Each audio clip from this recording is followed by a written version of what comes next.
This is John Lakin and Friends.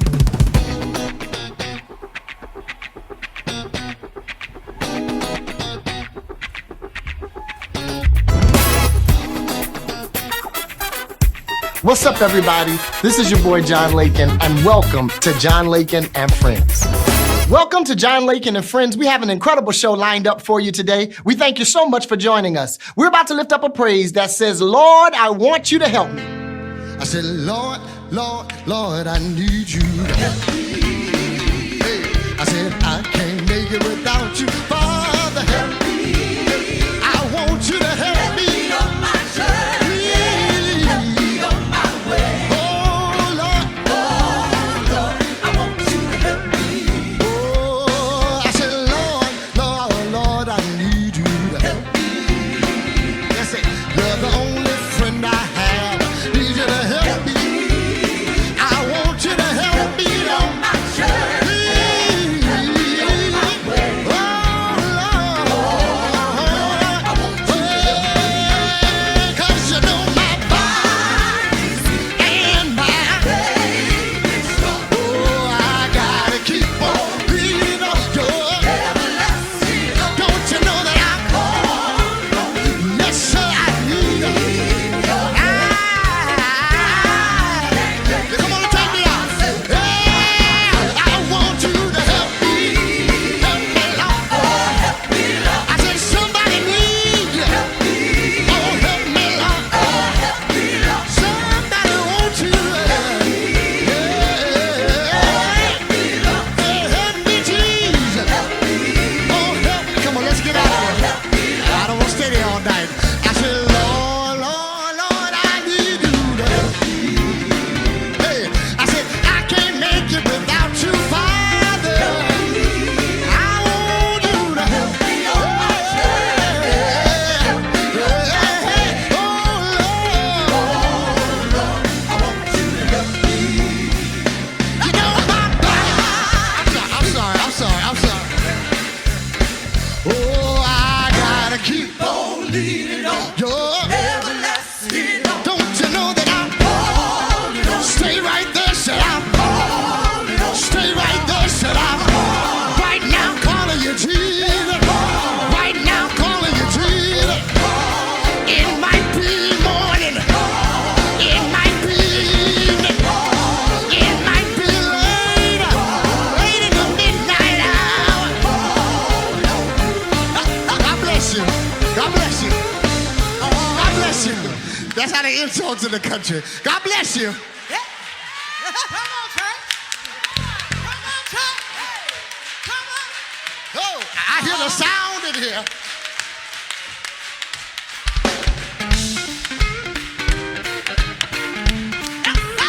You know my body gets weak and my faith. You know I gotta keep on beating on your everlasting love. Don't you know that I'm calling on you? Yes, sir, I need your help. I can't make it by myself. I gotta get out of there.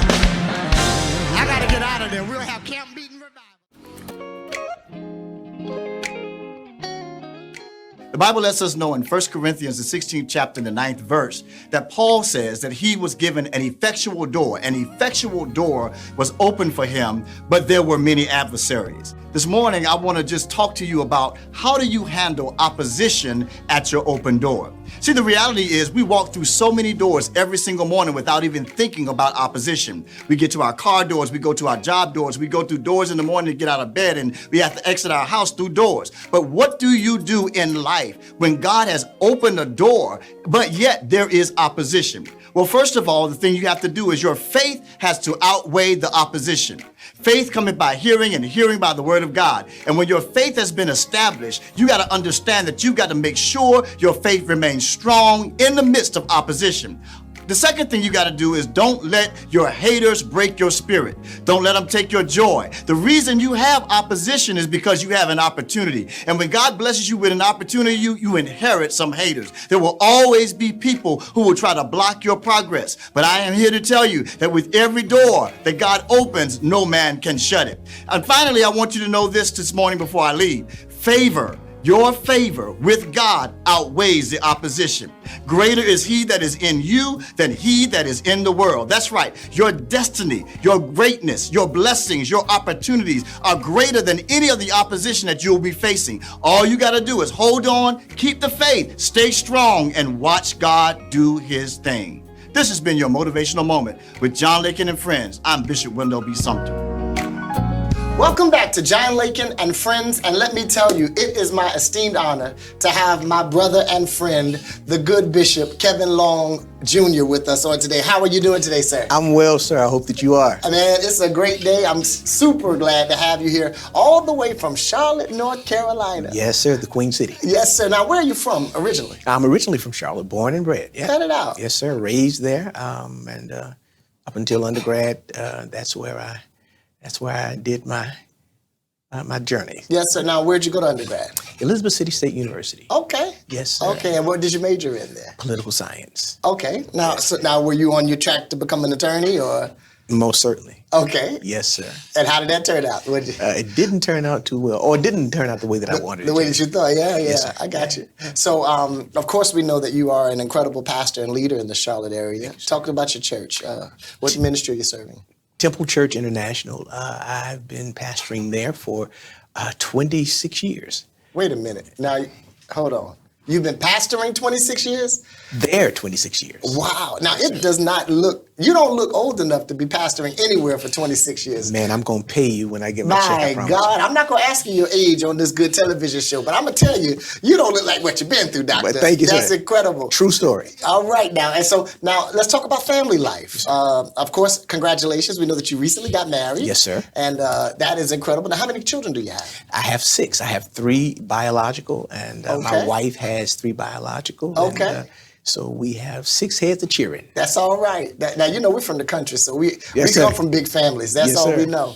And I want to know, what is your, with you pastoring for 26 years, what do you feel like the heart of your calling and ministry is? Like, certain people have certain influences or different ways that God used them in ministry. What would you say the specific calling of the Lord concerning your ministry is? Yeah, I think the Lord has called and assigned me to be an encourager to the body. Okay. Encouragement is so key, critical, and crucial. Yes, sir. As it relates to our everyday journey as believers. And so the assignment to encourage seems to be that which apprehended. I got you. Yes, sir. And of course, you're pastoring for 26 years, and you've gone through all kinds of transitions, I'm sure, in ministry. This last few years, you've had to pastor through pandemic. Yes, sir. How did that change the trajectory of how you presented ministry in your church? Oh, wow. It caused us to broaden our horizon in terms of ministry presentation. Of course, we went through that season when we were, literally forced to quarantine. Yeah. Some didn't gather at all. We gathered with skeleton ministry crews. Yeah. At one point, it was just a few singers, a few musicians, and myself, and ministers who would serve during that time. So it caused us to adjust and readjust to and adapt to the times in which we lived. And it was, in my opinion, one of the best things that could have happened to me as a pastor. All right, let's talk about this. Yeah. How did the pandemic change your approach to ministry as far as preaching Because when you're preaching and there's nothing like a house that is full of the Holy Spirit. Yeah. You know, the people are celebrating and praising along. Yes. But when you're not able to hear those amens back, you know, and you're having to literally preach to chairs because you're talking to a camera, very much like we're doing today. Yes, sir. How did that transition happen spiritually? How did you prepare differently than you did before with a church full of people?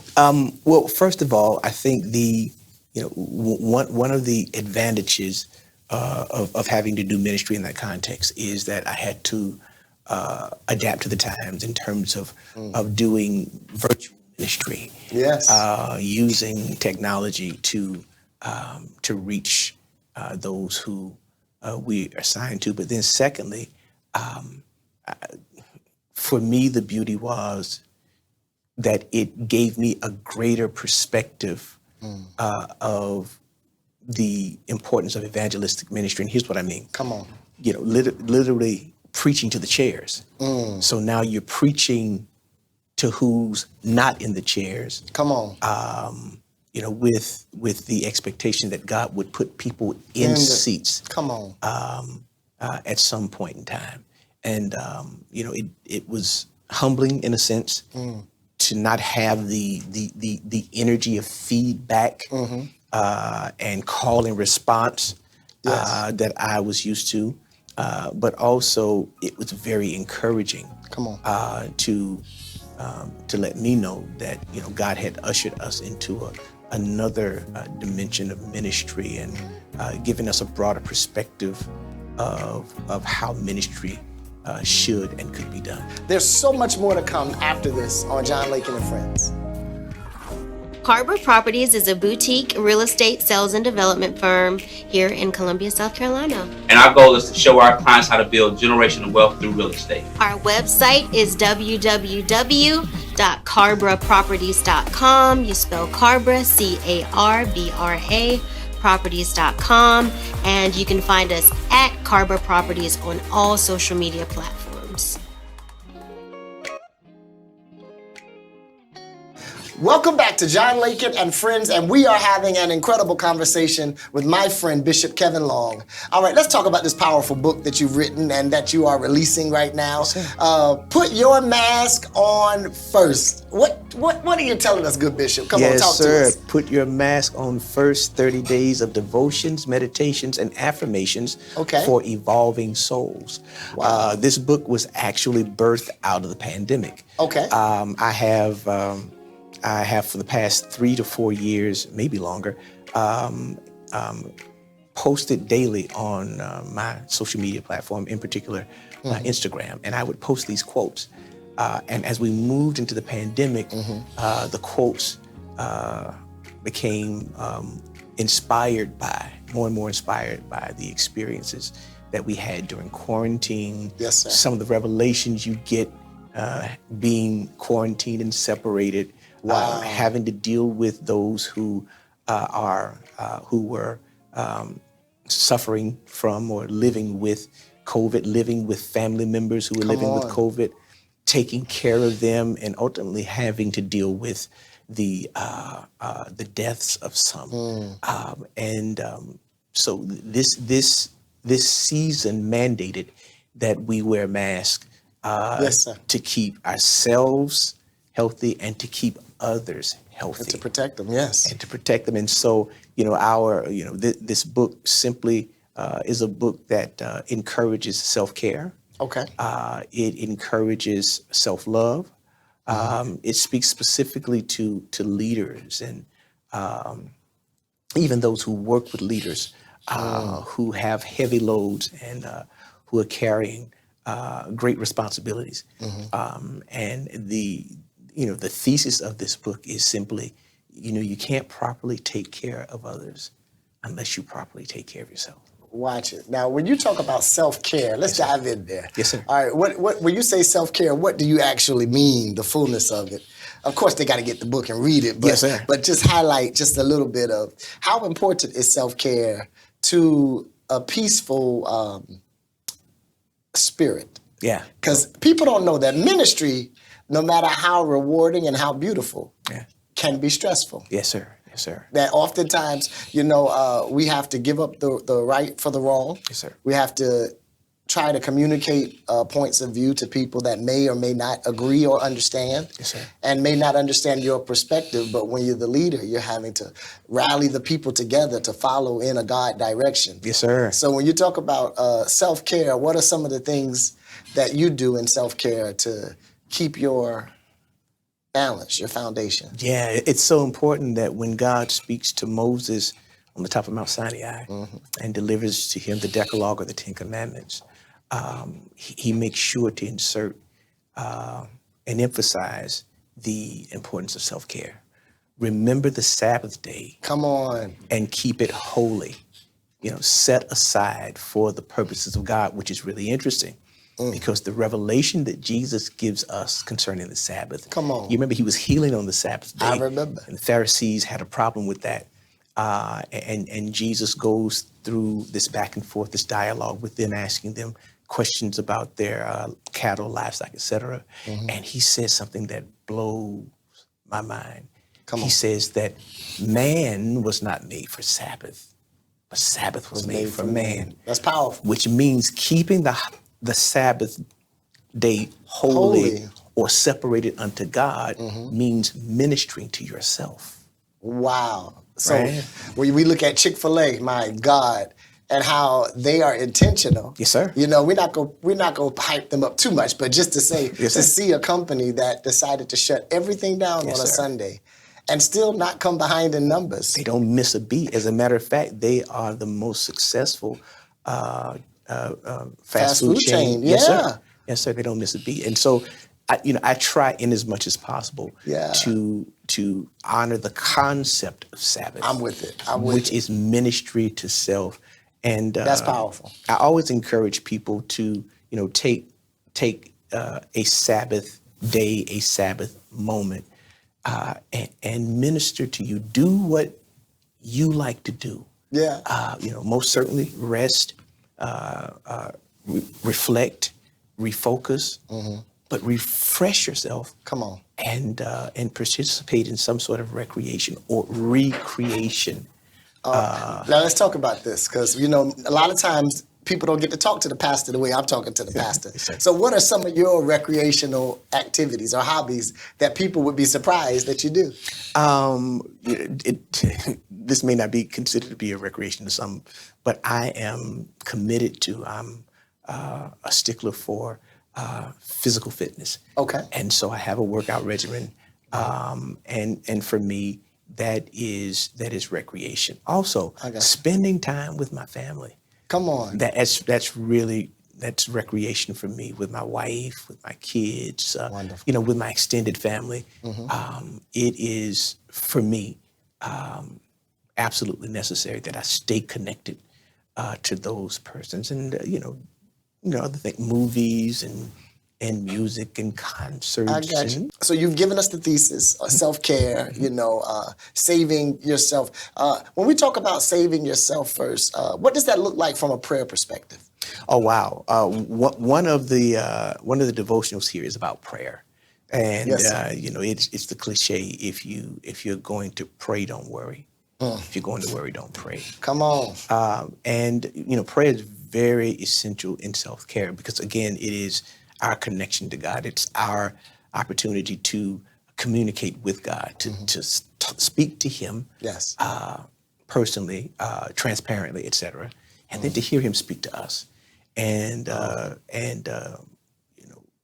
it's so true that man shall not live by bread alone, Come on. but by every word that proceeds out of the mouth of God. And so God is continuously leading, guiding, directing, instructing, Yes. correcting, Come on. revealing things. And so, prayer is so key for all of those reasons. My God. Bishop Kevin Long, put your mask on first. Where can they find this incredible book? You can find it at kevinllong.com. You can find it on amazon.com and barnesandnobles.com. All right, put your mask on first. There's so much more to come after this on John Lakin and Friends.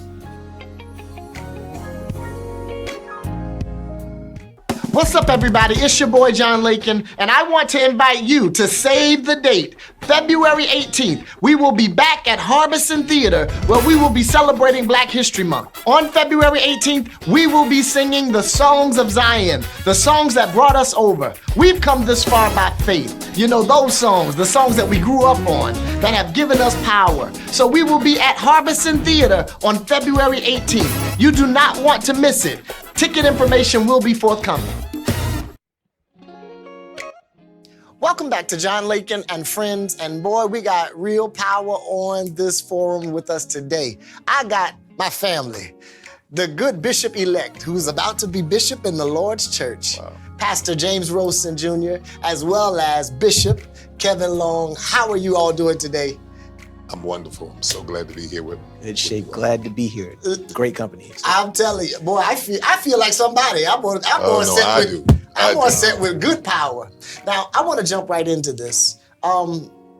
Let's talk about pastoring this millennial generation.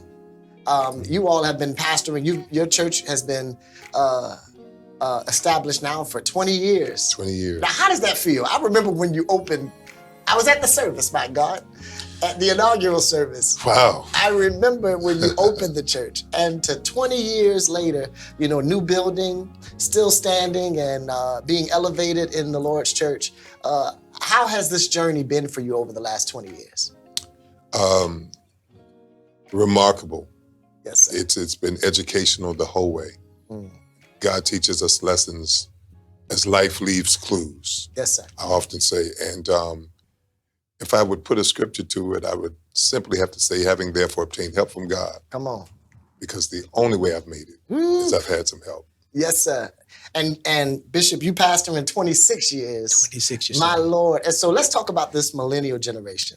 We'll get to pandemic pastoring in a moment. But the millennial generation is a little different. And now we're even at Generation X, which is another generation after the millennial generation. How has it been trying to get the word and the foundation to this generation? And what are some challenges that you've seen with ministry to that younger generation? Bishop? Well, I feel that, and thank you, John, for having us. Yes, thank you for having me. You are an amazing voice and amazing. You, God sir. has made you iconic Thank you. in this day. And I'm so grateful to have this opportunity to be on your platform. We're just glad to have you. Yes, sir. I believe that the church is in a bit of a civil war. Wow, come on. I believe that there is intergenerational strife. Mm. The older Mm-hmm. is accused of not respecting Mm-hmm. the gifts and the talents and the know-how of the younger. Yes, The sir. younger have no regard and honor Wow. for the older. Yes, sir. And so this is going on all the time. So we hear things like old school church, Yeah, new school church. There's really no such thing. come on. But because we did not properly embrace Yes, the sir. generations coming behind us, Mm-hmm. they turned. Yes, sir. They turned on us in many ways. And it's a bit of our fault. Mm. Because we told them, man, y'all go sit in the corner. Y'all don't know God. You don't know what you're doing. Instead of saying, y'all do it differently. Yes. Let me put it like this. The older generation is the generation of guts. Okay. My 3-year-old grandson can operate an iPhone. Mm-hmm. He's the generation of gadgets. Okay. And what needs to happen is the guts and the gadgets need to marry. Come on. The younger can teach me things I would not know. Come on. Yes, sir. And I don't need to be intimidated by Mm-hmm. their abilities and their know-how. But they need to embrace the fact that I've been here long enough and I have guts. Yes, sir. I know how to pray through it. Come on. I know how to stick to something. Yes, sir. This younger generation, they'll get mad at a job and won't even last the 90-day period. That's They true. quit. Yeah. We were scared to quit jobs. Yes, sir. Come on. So I think Wow. if guts and glory, if guts and gadgets marry, then we'll see glory. Mm. Wow. Yes, sir. Bishop? No, I agree wholeheartedly with with my brother, I think what we're experiencing also, and it's nothing new, it's a clash of cultures. Our culture, for the most part, those of us who are boomers and older, for the most part, has been church. Yes, sir. The millennial culture has been secular. It's been non-church, unchurched. Yes, sir. And for some, even de-churched. Wow, come on. And that poses a problem when we're clashing and actually we should be connecting. I have a saying that the premise of the gospel has never been to change culture. Okay. The gospel is intended to change the hearts of the people who live in the culture. Okay. And the people whose hearts are changed, they're used by God to change in the culture what needs to be changed. And so I believe for this younger millennial generation, there has to be on our end an understanding that culture got them first. Yeah. Secular culture got them first. But then they need to understand that we will not lower the standards of being followers of Christ and being those who operate in the kingdom to satisfy and to pacify their apathy, their indifference, yes, sir, their non-commitment. So, there's so much more to come after this on John Lakin and Friends. Good morning, everybody. My name's Zion Lakin. I just wanted to ask y'all to go subscribe to my Uncle John's YouTube channel, hit that notification bell so y'all can get notified whenever a video is posted. And also, make sure you visit his website at www.johnlakin.com. My name's Zion Lakin, and I'm here with John Lakin and Friends. Indeed. Welcome back to John Lakin and Friends. We are so glad that you decided to worship with us today. Listen, we're about to get out of here, but before we do, I want to shout out a few people. I want to shout out my Uncle Pee-wee, my Aunt Mildred, my Uncle Jimmy, and everybody else down there in the Patterson family, my Uncle Haywood. I absolutely love you all. I want to thank Brooklyn Baptist Church and Glory Temple for all of your support through the years. I appreciate you. And those of you that are surviving the struggle, remember, God will get in it with you. Have an incredible Sunday. Yeah!